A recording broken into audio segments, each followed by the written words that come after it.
Bună ziua! În acest video avem un ATV, motor de 107, 110, 125, toate sunt la fel, BMW, cu roți pe 7. A avut mai multe probleme cu pornirea, cu mai multe.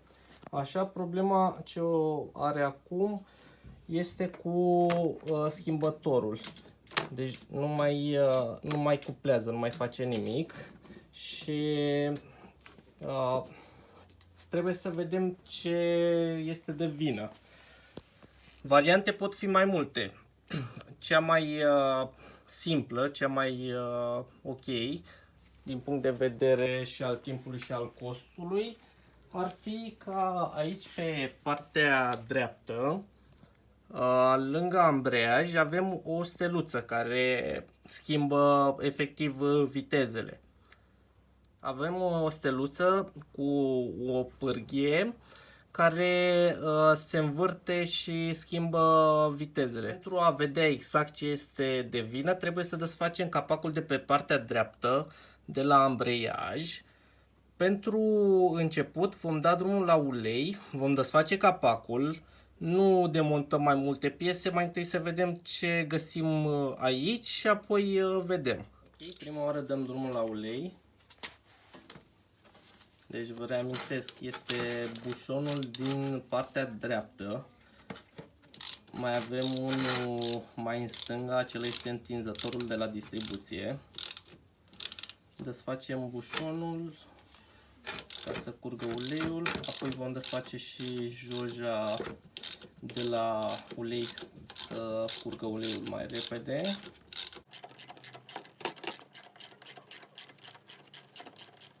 Aici avem un 17.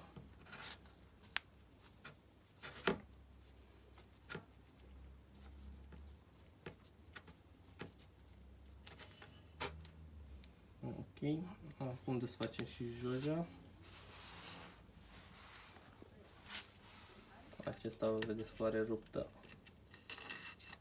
Să facem ușor cu un patent.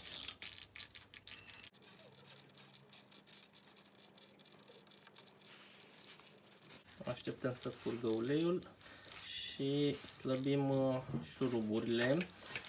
La capac avem niște șuruburi de 8, da, de jur împrejurul lui. Să aveți grijă că aveți și pe dedesubt șuruburi.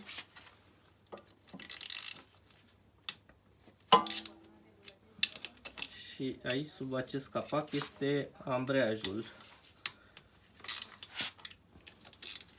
și steluța de care vă spuneam, care aceea ar fi un caz fericit în care... De asemenea, este foarte important să vă uitați la ulei. Dacă el ar fi avut ceva probleme la cutie, am fi găsit pilitură în ulei. Dar după cum vedeți, acesta nu are. Da? Deci nu s-au pilit dinții.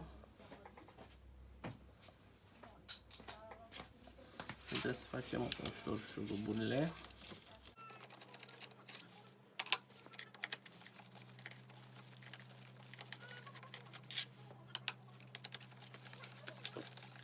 Ok, și ultimul șurub.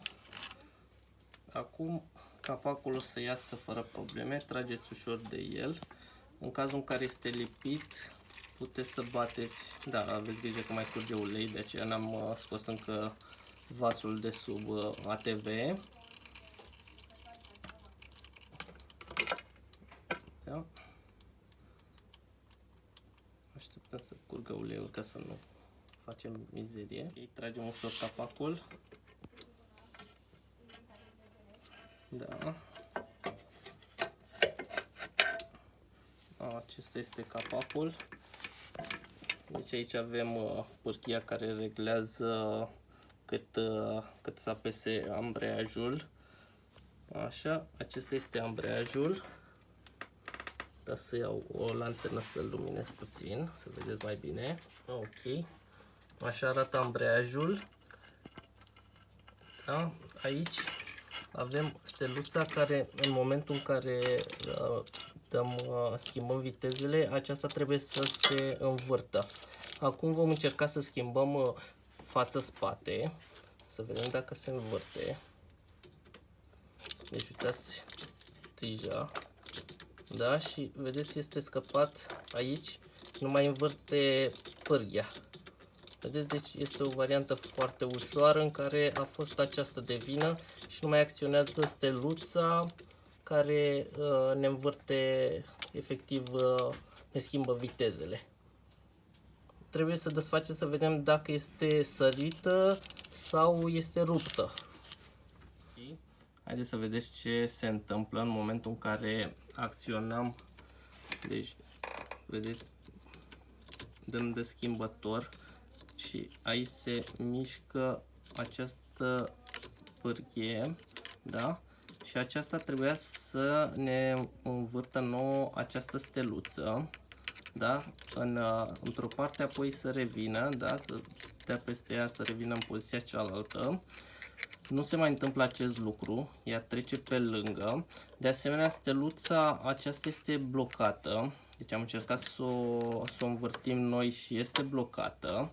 Deci trebuie ca să umblăm aici, trebuie să desfacem ambreiajul. Prima oară desfacem pârghia care ne acționează ambreiajul, da? Împreună cu plăcuța de deasupra. Așa, apoi avem o placă cu un rulment prinsă în 4 șuruburi, le desfacem. Da, întotdeauna să bateți bine, să intre bine capătul, să nu stricați filetul, să nu stricați capătul de la șurub. Așa, desfacem.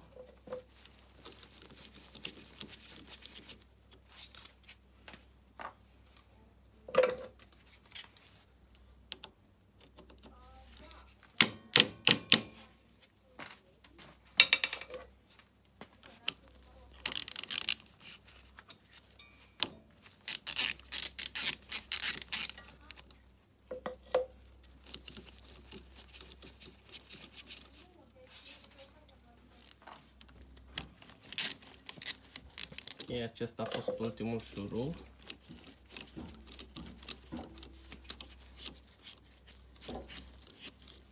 Da, desfacem ușor.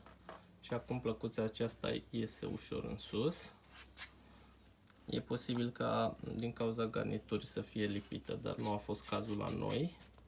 Așa, și acum avem această piuliță care are o siguranță metalică. Deci are un pinten din acesta îndoit. Desfacem acela. Și apoi pentru această piuliță există o cheie specială. După cum vedeți aici s-a mai umblat și cel dinainte n-a avut cheia specială și a bătut cu șurubelnița. Da, nu este niciun fel de problemă. Vom lua cheia și vom desface piulița. Deci pentru a desface, normal este această unealtă specială. Da, puteți să o confecționați dintr-un capăt de tubular de, cred că de 20, așa, pe care îl tăiați și lăsați acești 4 pini ce cuplează aici pe piuliță. Deci punem acesta bine aici, o batem să intre bine pe caneluri. Așa. Varianta cea mai simplă este să folosiți un pistol pneumatic, un pistol de impact care desface, sau trebuie să blocați motorul, fie la distribuție, fie pe unde vă e mai ușor. Noi vom folosi pistolul. Da. Ok, s-a desfăcut. Acum avem siguranța. Aceasta o scoatem ușor în sus.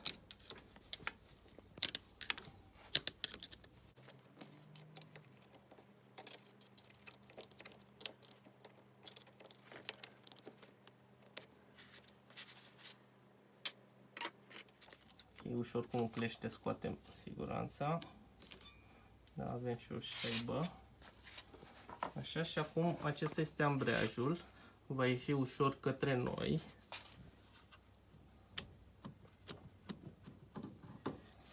Da. Aici a rămas pinionul. Așa, și pentru a scoate acest pinion mare avem nevoie să desfacem această siguranță. Scoatem siguranța. Ușor cu o șurubelniță. Aveți grijă să nu sară. Da. Ok.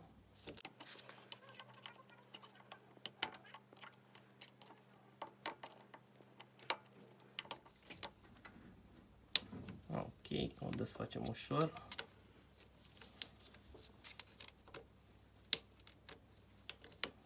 Da.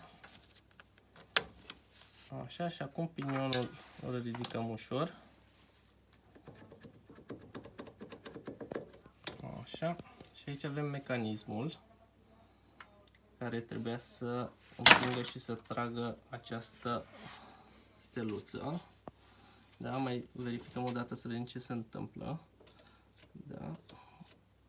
Deci,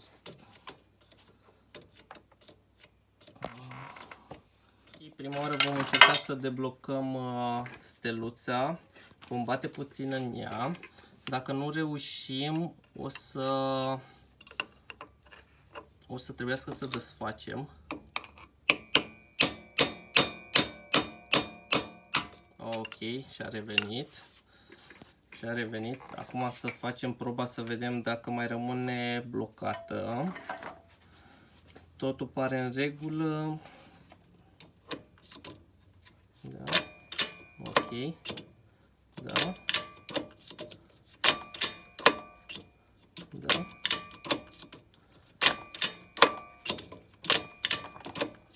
Da, pare că lucrează în regulă. Da. Da. Lucrează bine. Facem proba să vedem și dacă... Deci acum este în viteză. Da, este pe liber. Da. Mașalier. Da, ar părea că este în regulă. După cum vedeți, aici este și foarte multă mizerie. E posibil și din cauza la ulei să fie rămas blocată. Este posibil și ca să fie ceva în neregulă în cutie. Pentru moment nu desfacem mai departe. Spălăm bine aici, gresăm și vedem dacă se repetă problema, desfacem și cutia. Ca să umblăm la cutie, să înțelegeți și de ce nu desfacem acum, trebuie desfăcut tot carterul acesta, deci tot, și ca să-l desfacem pe acesta trebuie desfăcut tot motorul. V-am spus, este posibil ca acest blocaj să fi fost din cauza uleiului, din cauza mizeriei pe care o vedeți, și să nu se repete problema atâta timp cât uleiul schimbă la timp și are grijă de el. Vom încerca această variantă, dacă nu va trebui să umblăm să desfacem toată cutia. Acum spălăm și gresăm. Ok, așa arată după ce l-am curățat. Acum vom remonta piesele în ordinea inversă față de cum le-am scos. Deci prima oară fulia. Deci fulia dințată. Ok, apoi siguranța. Siguranța apoi.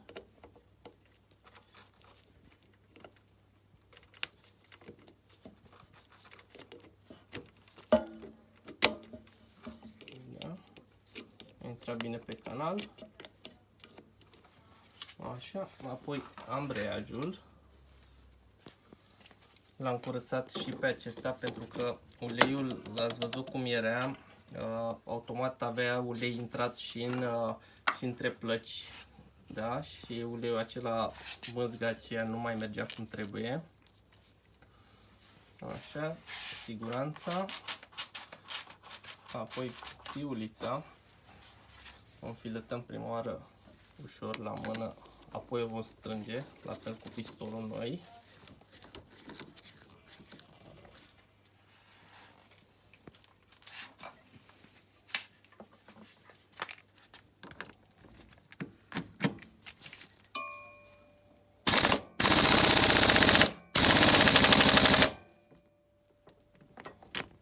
Da? După ce am strâns-o, la fel îndoim un pinten din acesta de la siguranță.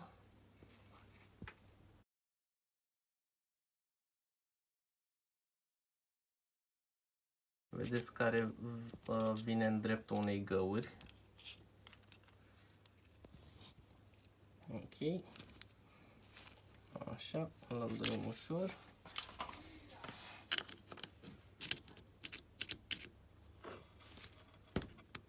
Gata, suficient. Acum, mai departe vine placa. Okay, mai departe plăcuța. Da. O prindem cu cele 4 șuruburi.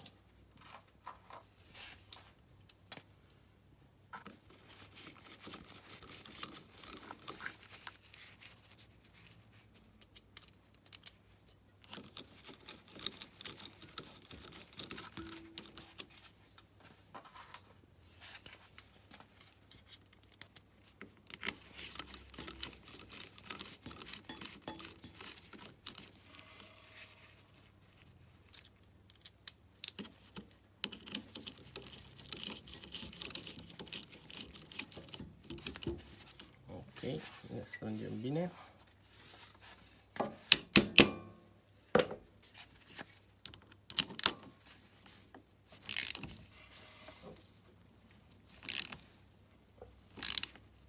Da.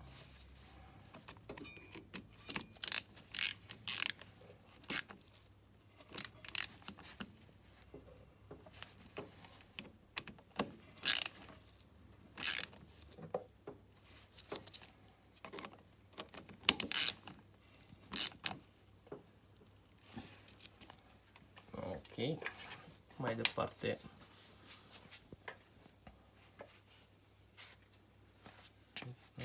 pârghia și cu centrul acesta care debraiază.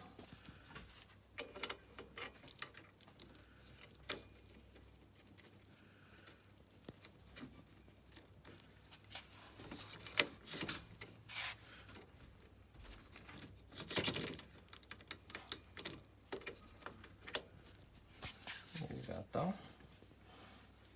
Așa, fiind totul montat, mai facem proba o dată.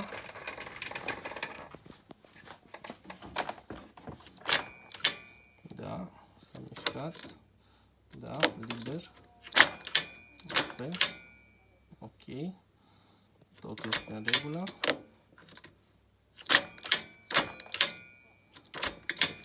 Da.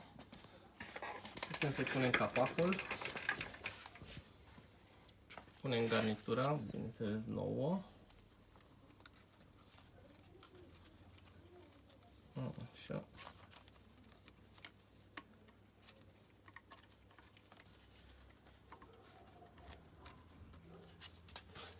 Ok, mai departe venim cu capacul.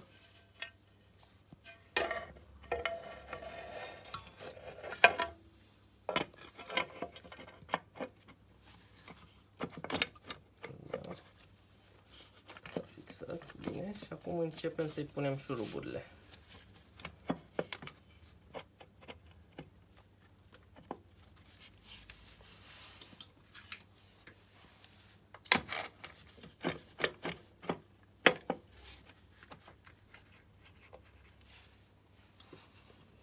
Strângem șuruburile și apoi vom face proba.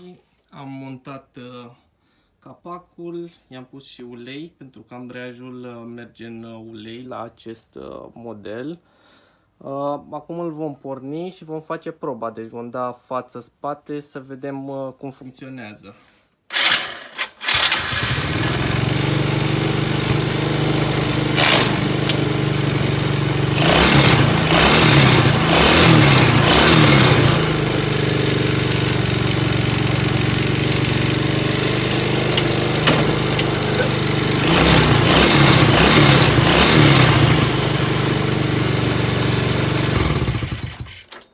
deci funcționează cum trebuie, față-spate. Trebuie reglat relantiul puțin mai mic.